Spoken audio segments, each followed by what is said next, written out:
सबसे बड़ा मंत्र प्रेम का मंत्र है, इससे बड़ा कोई मंत्र ही नहीं।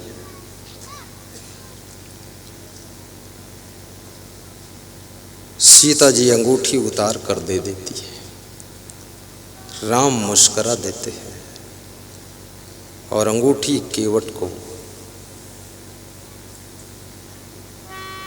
देने के लिए राम हाथ बढ़ाते हैं। केवट को मल्लाह कहते हैं, वो गंगा से पार करता है। केवट समझदार है, सभी से किराया नहीं लिया जाता है, ये भी याद रखना। आप डॉक्टर हैं, सबसे पैसा नहीं लिया जाता है।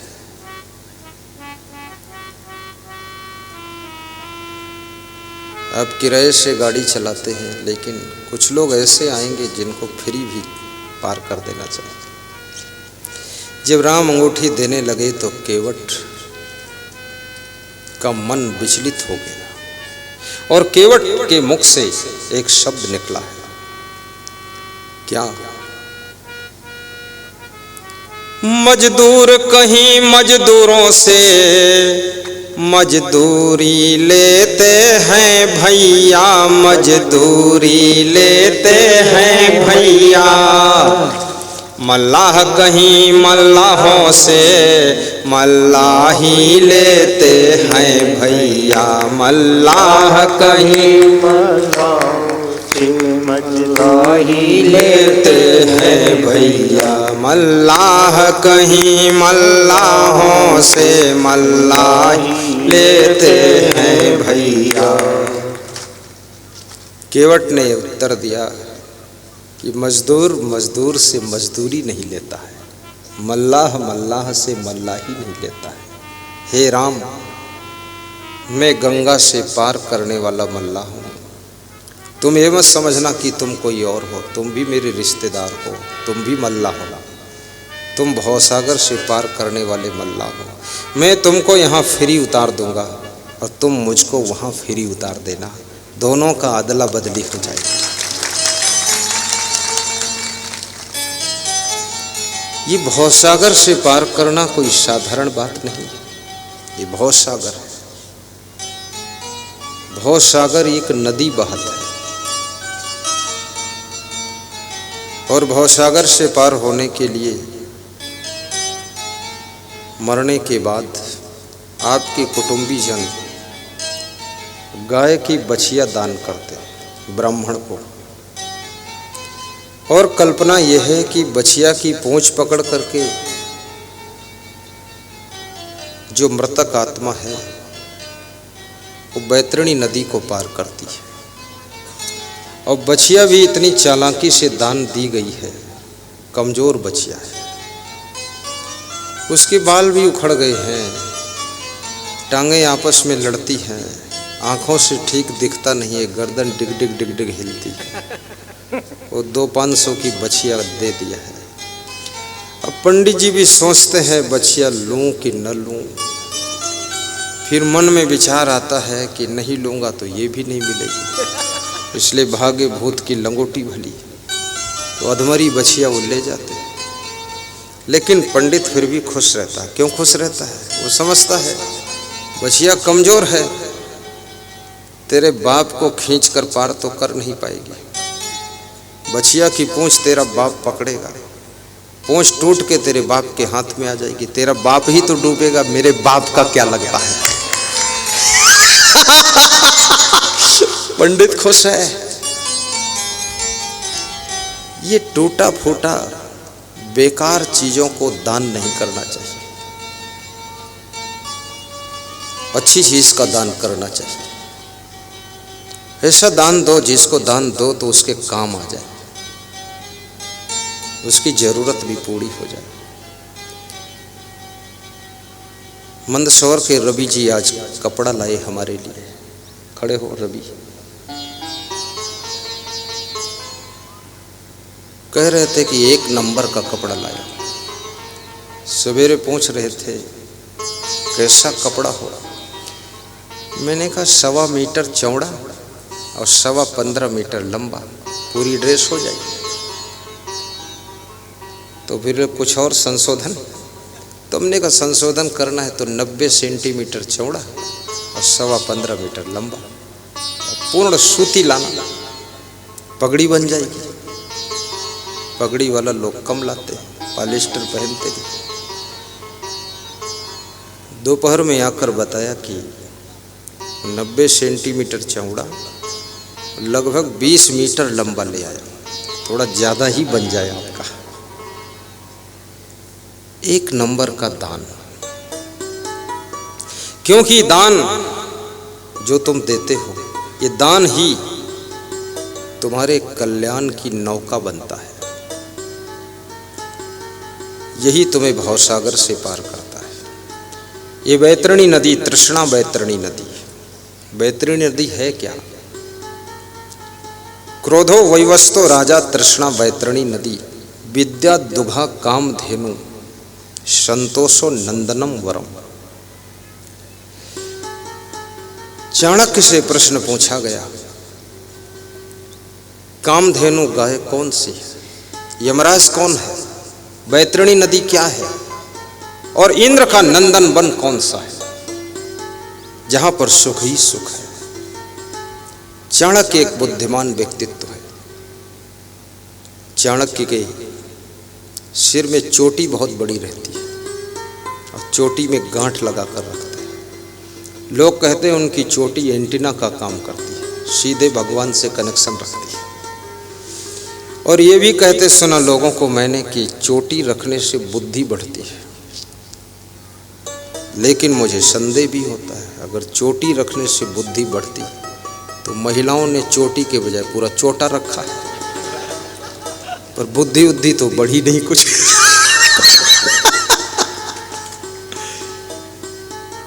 इससे बुद्धि का कोई रिश्ता है नहीं।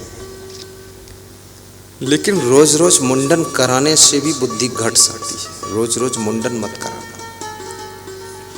कोई परिजन की मृत्यु हो गई तो मुंडन करा दीजिए, ये महीने 2 महीने बाद मुंडन करा दीजिए। कितने लोग तो रोज खोपड़ी घोंटते रहते हैं, बिल्कुल छोकरा दिखाई दे कोशिश करते हैं। कितने लोग तो छोकरा देखने के लिए छोटी बुशर्ट पहनते हैं। बुशर्ट तो छोटी है लेकिन तेरा शरीर तो छोटा हो नहीं सकता, वो तो उतना ही बड़ा। क्या कोई इतना धोखा खा सकता है? छोटी बुशर्ट क्यों पहनते? कपड़े ऐसे पहनो कि आपकी मर्यादा ढकी रहे। अर्धनग्न कपड़ों को पहनना बंद कीजिए। महिलाओं से भी निवेदन है और पुरुषों से भी निवेदन है। ये हीरो हीरोइन की नकल मत कीजिए। हीरो हीरोइन के पास तो विवेक नहीं है और उनका तो काम है जिस तरह से पैसे ज़्यादा मिले, जिस तरह से लोग बर्बाद हो जाए, नंग धड़ंग घूमते रहेंगे हीरो हीरोइन। बहुत सुंदर हैं आप बालों में कंघा लगाएं तो भी सुंदर हैं, कंघा कम लगाएं तो भी सुंदर हैं। आप नया कपड़ा पहने तो भी सुंदर हैं और थोड़ा ऐसे पुराना पहन लें तो भी सुंदर है। आप सुंदर हैं। क्यों सुंदर हैं? सुंदर हैं इसलिए सुंदर हैं। कैसे सुंदर हैं? जिसका चरित्र सुंदर है, विचार सुंदर है, वाणी सुंदर है, कर्म सुंदर है, याद रखना उससे ज्यादा सुंदर और कोई हो ही नहीं सकता।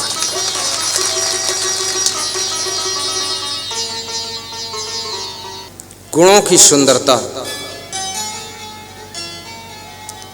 आपकी सुंदरता में 4 चांद लगा देती है।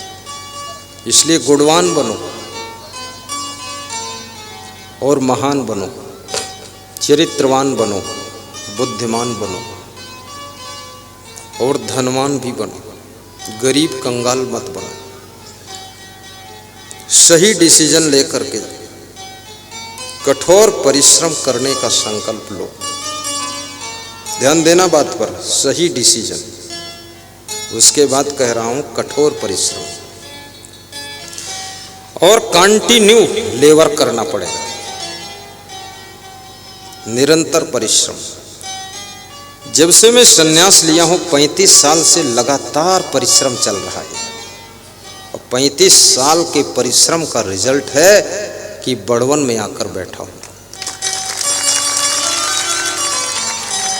8 देशों में प्रवचन करने जा चुका हूं।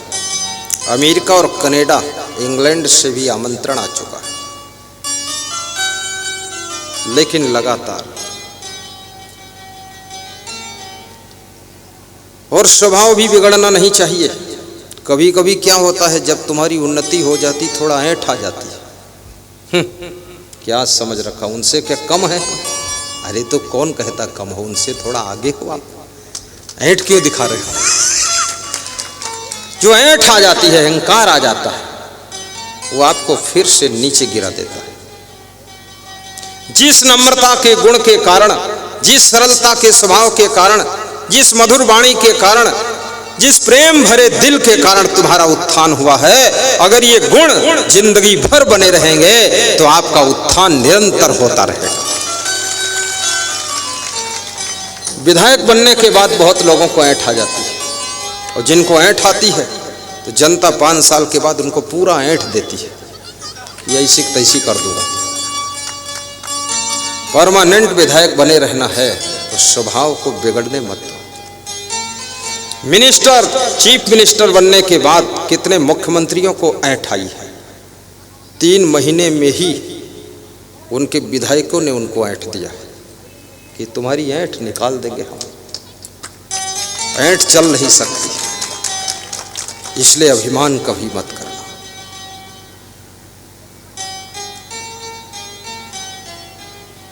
सर्वमेवाभिमानः, मनुष्य का सब कुछ विनाश करने वाला यदि कोई है तो वो अभिमान है। ये सब कुछ विनाश करता है। मैंने सुना है रावण के 1 लाख पूत थे और 1.25 लाख नाती थे, और सोना का महल था, सोने की लंका। तो मैंने एक कविता पढ़ी थी, उसमें लिखा था कि 1 लाख पूत 1.25 लाख नाती और ता रावण घर दिया न बाती। वो दिया बाती जलाने वाला कोई नहीं बचा। सोने की लंका भी राख हो गई और सब लाश हो गए, मारे गए सब। और गलत व्यक्ति का साथ छोड़ करके विभीषण निकल गया तो वो बच गया, और जितने लोगों ने गलत के साथ खड़े होकर के हाजिरी लगाई वो सब पहले निपट गए। जलती हुई लकड़ी के साथ में गीली लकड़ी भी जलकर राख हो जाती है। जलती हुई लकड़ी की संगत जब चींटी करती है वो भी जलकर आग में मर जाती है, और वही चींटी जब फूल की संगत करती है तो फूल के माध्यम से देवी देवता भगवान के मंदिर में चढ़ जाती है, भगवान के मंदिर में चढ़ जाती है। इसलिए गलत लोगों की संगत छोड़िए, अच्छे लोगों की संगत कीजिए। संगत का परिणाम, आप अगर सत्संग में बैठ गए, भले तुम्हारी श्रद्धा कम हो या ज़्यादा हो, लेकिन सत्संग तो बराबर सुनने को मिलेगा। लेकिन जहाँ मारपीट हो रही वहाँ आप पहुँच गए हैं, भले तुम्हारी किसी से लड़ाई हो ना हो, 2-4 डंडे तुम्हारी पीठ पर भी लग जाएंगे। ये संगत का फल है।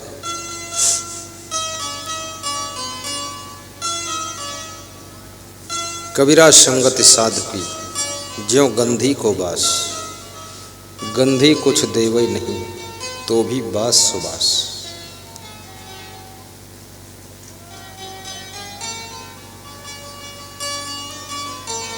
सच्चे संत की तलाश करना, सभी संतों के ऊपर संदेह मत करना। रावण भी तो साधु के भेष में आया था और सीता जी को चुरा कर ले गया था। तो क्या राम ने उस दिन से साधुओं को मानना बंद कर दिया था? नहीं बंद किया, क्योंकि राम समझ गए थे कि साधु के भेष में राक्षस भी आ सकते हैं। आज भी साधु के भेष में नकली साधु भी छिपे हुए हैं। पहचानना आपको है, पहचान नहीं पाओगे, सीता जी जैसे धोखा खा जाओगे। लक्ष्मण ने कहा था इस रेखा से बाहर मत निकलना, लेकिन सीता जी संत का सम्मान करने के नाते रेखा को लांघ जाती। ये प्रसंग शिक्षा देता है। लक्ष्मण रेखा क्या है? लक्ष्मण रेखा कुछ और नहीं है। संयम और नियम की रेखा, मर्यादा की रेखा, अनुशासन की रेखा, यही तो लक्ष्मण रेखा है। आप कहीं रहो, यदि अनुशासन की रेखा को आप लांघते नहीं हो, संयम नियम की रेखा को लांघते नहीं हो और मर्यादा की रेखा के अंदर रहते हो, तो आपका कोई भी रावण, ये मन रूपी रावण, बाल बांका नहीं कर सकता है, बाल बांका नहीं कर सकता। संयम नियम की रेखा के अंदर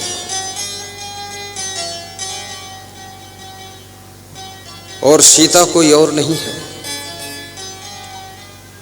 शांति ही तो सीता का अवतार है।